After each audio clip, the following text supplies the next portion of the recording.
Nah iya, makanya perlu kita jelaskan ini.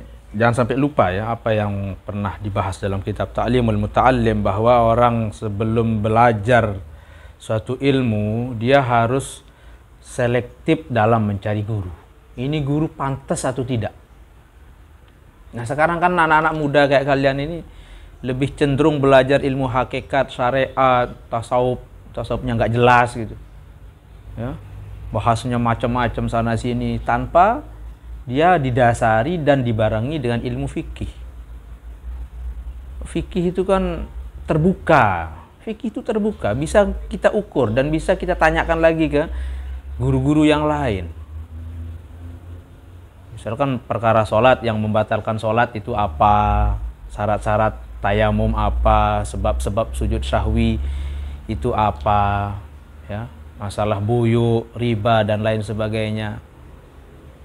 Itu orang kalau sudah komplit belajar fikihnya, dasar-dasar lah, mulai dari kitab Risalatul Jami'ah, Safinatun Najah, Mukhtasar Latif, Muqaddimah Hadramiyah, Matan Takrib, Zubat, Fathul Qorib, ya, Anwarul Masalik, syarahnya Umdah, Fathul Mu'in, Minhajut Talibin, itu mantap sudahlah.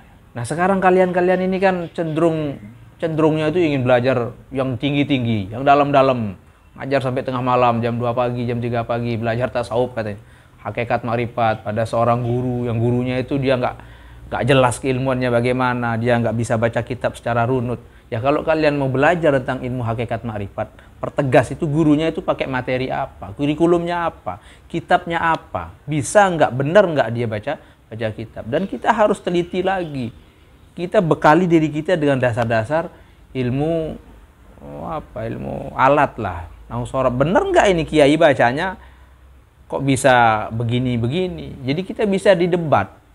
Nah sekarang di Lombok ini kan pelajaran hakikat makrifat bengong saja. Kiainya, gurunya sudah terlanjur dianggap besar. Yang dibuka pelajaran Al-Hikam, Ibnu Athaillah, baca cuma setengah baris, nerangkannya 1 malam. Muridnya nggak punya dasar untuk baca kitab, sehingga dia gampang dikelabui. Dia sarjana, muridnya iya sarjana pelajaran umum, matematika, biologi, IPS. Yang sementara yang ngajarinya sok tahu. Banyak itu. Sekarang yang kayak gitu kan kampung-kampung ini belajar hakikat makrifat, nerangkin bismillah 2 bulan. Muridnya kagum, bengong, padahal dia nggak bisa menyimpulkan apa yang disampaikan oleh gurunya. Jadi yang pas ini cara menilai guru lah secara sederhana dalam ilmu-ilmu besar, ilmu berat itu, lihat nih kurikulumnya apa, kitabnya apa. Sederhana lah, mulai dari Aqidatul Awam, naik lagi ke syarahnya Jalalaul Afham. Kalau memang mau yang sederhana lagi, yang dari bahasa Melayu yang kita dipakai di Lombok biasanya kitab Perukunan atau kitab ini Minhajus Salam, kitab Melayu. Maunya yang lebih komplit lagi, yang ada Usuluddin, ada fikihnya, ada tasawufnya, ada syarah Zubat Ghayatul Bayan. Jadi tertata gitu loh. Ilmunya itu nggak ngawur, nggak muter-muter. Jadi orang kalau mau belajar tentang ilmu hakikat makrifat yang seperti kalian gandrungi sekarang ini, lihat judulnya apa sekarang. Sekarang materinya tentang alam malakut, alam jabarut. Lihat gurunya itu pegang kitab apa, mana bunyi kitabnya, mana ibarahnya. Referensi lah, kalau kalian kan mahasiswa ngomongnya kayak gitu, referensinya mana, marojiknya apa. Jangan terkelabui dengan pembelajaran dalam. Sehingga apa? Imam Syafi'i itu menegaskan, man tasawwafa wa lam yatafaqqah. Barang siapa orang belajar tasawuf, belajar hakikat ma'rifat, tauhid tanpa jelas kurikulumnya dan tidak dibarengi dengan ilmu fikih, faqad tazandaqa, maka orang itu sudah terjerumus dalam lembah zindik. Bahaya sekali.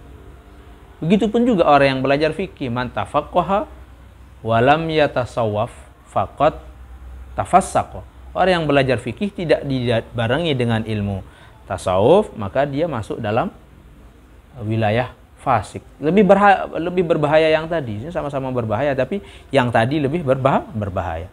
Kenapa? Karena ada orang yang senangnya ngajarin hakikat makrifat. Kenapa? Karena dia untuk menutupin kebodohannya. Karena dia tidak mampu mengajarkan ilmu syariat, dia tutupin kebodohannya dengan pembelajaran yang membingungkan sampai kemana-mana. Nah, ini tangga intelektualnya itu tidak terbentuk.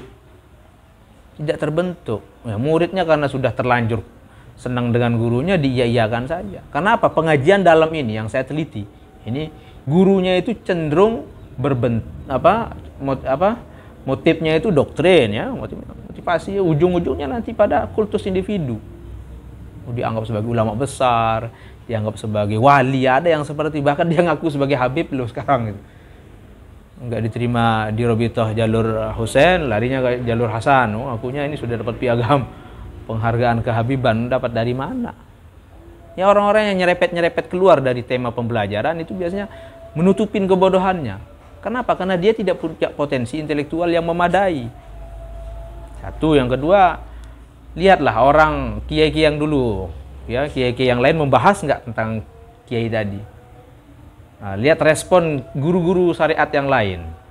Jangan sampai kita menganggap orang pintar tapi kita tidak tahu batas keilmuannya apa. Jadi orang yang betul-betul dalam terhadap pemahamannya itu dianggap pintar oleh ulama yang lain.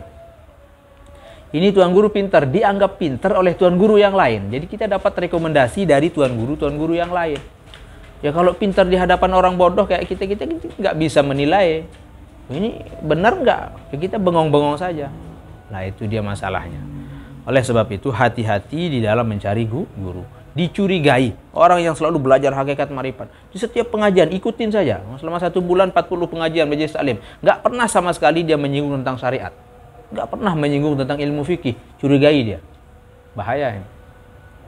Nah, iya, oleh sebab itu jangan sampai dia terjebak seperti apa yang telah dinasihatkan oleh Imam Syafi'i. Nah, ini sekarang kalau sudah dia larinya ke doktrinisasi, kemudian ujung-ujungnya kultus individu, ingin dibanggakan, wah saya ini orang hebat. Mengaku nasabnya dari sini, silsilahnya dari sini. Mengaku Habib palsu. Banyak yang seperti itu. Oleh sebabnya mari kita lebih jernih lagi, kita teliti lagi guru kita itu jalur sanad keilmuannya kemana, belajar sama siapa dulu, materinya apa, kurikulumnya apa, silabusnya apa. Jadi yang terbaik itu memang gurunya pegang kitab, muridnya pegang kitab. Biar apa? Biar jalurnya, lajurnya apa, jalur apa lajur itu nggak keluar dari rel yang telah digariskan dalam kurikulum salafus saleh. Ya, wallahu a'lam bishawab. Ada pertanyaan?